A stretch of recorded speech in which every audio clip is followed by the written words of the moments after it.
Pigheart Boy, Chapter 20, Part 2, page 184, about 3/4 of the way down. Dr. Bryce made us promise not to tell anyone about the operation, I began at last. Not even you, although Mum and Dad did want to. The only thing we could tell anyone was that I was having a heart transplant, but we couldn't say where the heart was coming from. But I told my best friend Marlon. He promised me he wouldn't tell anyone else, but that's how it got into the papers? I nodded. Marlon says his dad told the papers, but then Marlon shouldn't have blabbed it to his mum and dad in the first place. You mean the way you shouldn't have blabbed it to Marlon in the first place? Nan asked. That's different, I said at once. How so? It was my secret to tell, I said annoyed. It wasn't Marlon's. True. There, I knew you'd understand, I said relieved. Understand what? Today was the first time I've seen Marlon since my operation and well, we argued this morning and we've barely said 5 sentences to each other since. Who's not talking to whom?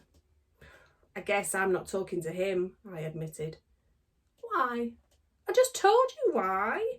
I frowned. I could feel Nan's sympathy for my point of view evaporating. Because he made a mistake? Nan raised her eyebrows. It was a bit more than that, I protested. Nan sighed. Cameron, in this life you'll find that when you get right down to it, things are rarely as complicated as they seem. It seems to me quite simple, really. Your friend made a mistake. Something we all do, including you. You now have to decide if you're going to spend the rest of your life bearing a grudge or not. And believe me, life is too short for that kind of nonsense. Even at my advanced years, life is too short. I stared at Nan. Was that really what I was doing? I don't bear grudges. Glad to hear it, said Nan. Don't start either. So did nothing else happen today?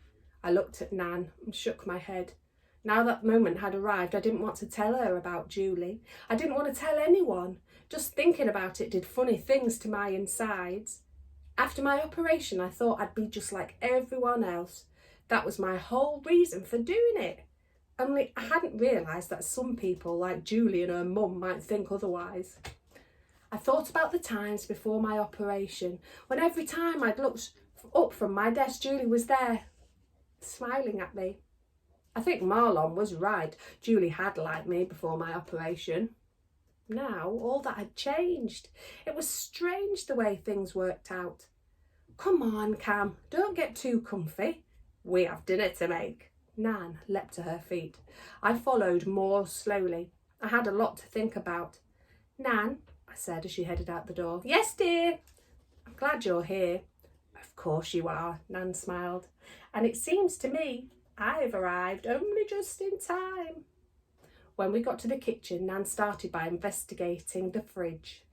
I think I'll make some of my fried chicken. Some baked potatoes and veggies ought to do the trick. Your fried chicken? I said suspiciously. Does that involve just taking some chicken out of a packet, putting it in the oven? Or is there chopping and slicing involved? Taking some chicken out of a packet? Nan was scandalised. I don't think so. Can I watch? I asked, hoping Nan wouldn't spot what I was trying to do. No, you can help, she replied at once. You may be a smart child, but I'm smarter. Worth a try. The first thing you can do, said Nan, is change the light bulb in the spare room for me. I want to see where I'm going when I go to bed tonight, before I end up sleeping on the windowsill. OK, Nan, I said, glad to get out of the cooking. Now all I had to do was drag out the changing of the light bulb for an hour or so until the worst was over. I want you back down here in 5 minutes, maximum, said Nan, or I'll come upstairs to fetch you, and you don't want that. Are you reading my mind or something? I asked, impressed. Nan laughed. Now if I told you that, you'd know as much as I do. I went over to the light bulb drawer. When I opened it, it was like opening a jack-in-a-box. Letters and more letters sprang out of it, falling to the floor. Huffing impatiently, I squatted down to pick them up. Let me do that, said Nan quickly. It's okay, I've got them. I waved her off. No, Cameron, you go and change the light bulb. I frowned at Nan. She was nervous and agitated. What was her problem?